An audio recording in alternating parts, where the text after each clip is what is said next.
Alright guys, so this is going to be my first video, so definitely go easy on me. So today we're going to be exploring a tragic and deeply unsettling case that I'm sure everybody's heard about. It's left the entire American community really searching for answers.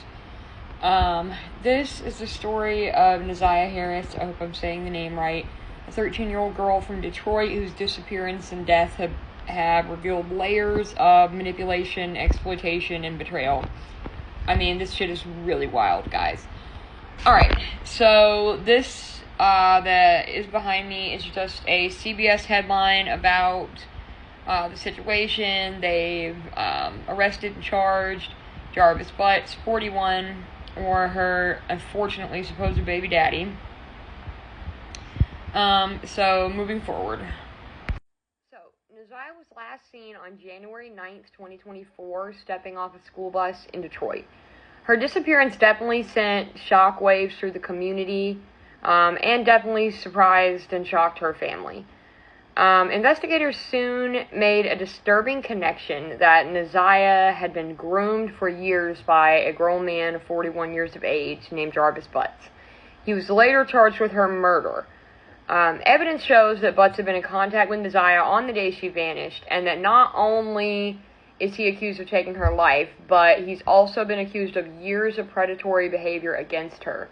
There are several available spots on the internet where you can see text messages back and forth between them, as well as TikToks she made with really adult-sounding language and music, clearly referencing him. So this is where it gets really wild. As the investigation unfolds, troubling details emerged about the dynamics within Neziah's family.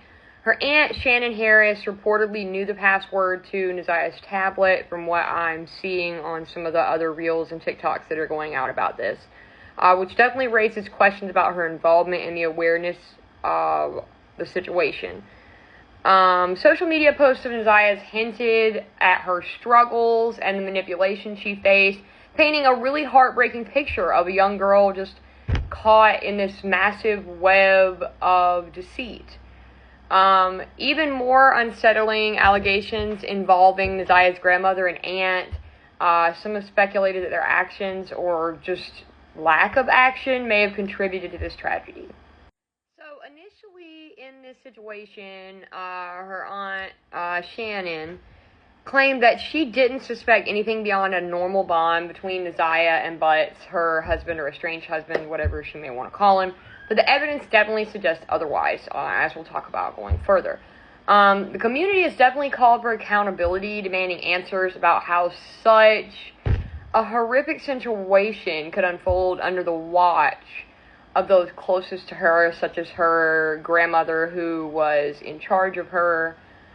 The case definitely took a really, really dark turn when everybody realized that Neziah was pregnant at the time of her death, or alleged death, whatever you'd like to say, with evidence definitely pointing to Butts as the father. Investigators found damaged clothing near the Rouge River, believed to belong to Neziah, suggesting a violent struggle. Adding to the horrors, investigators discovered that Butts had been searching for stuff online, such as ways to induce an abortion. Like, seriously? Including things like herbal remedies, really, and other harmful substances like antifreeze and stuff like that. This chilling detail really underscores the lengths that he went to in an attempt to cover the tracks of the situation that he had made. It's also been revealed, or at least is alleged, that Butts had control of Neziah's social media accounts for a period of time, a couple of months prior to and following her death, which further manipulated her and silenced any voice that she did have within the community. Despite the absence of Neziah's body, the overwhelming evidence led to charges of first-degree murder against Jarvis Butts, age 41, from Detroit. This behind me is just some general information about some of the stuff I've said in this video. It does show a couple links. Let me scoot myself over. Now, I'm not from the area, but I mean, you know, people hate on Fox, some people love Fox, but it's definitely a real news outlet for sure.